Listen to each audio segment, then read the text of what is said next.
नमस्कार, मी गणेश तुकाराम शिंदे आपणा सर्वांचं स्वागत करतो। आत्ता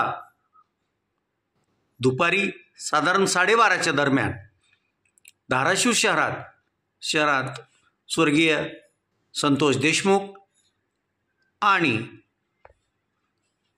सोमनाथ सूर्यवंशी यांच्या हत्येच्या निषेधार्थ जनाक्रोश मोर्चा निघाला असून या जनाक्रोश मोर्चात स्वर्गीय संतोष देशमुख यांचे सर्व कुटुंबीय, मनोज जरांगे पाटील, खासदार ओमप्रकाश राजे निंबाळकर, आमदार कैलास पाटील, आमदार राणा जगजितसिंह पद्मसिंह पाटील, सुधीर पाटील आदी मंडळी सहभागी झालेली आहे।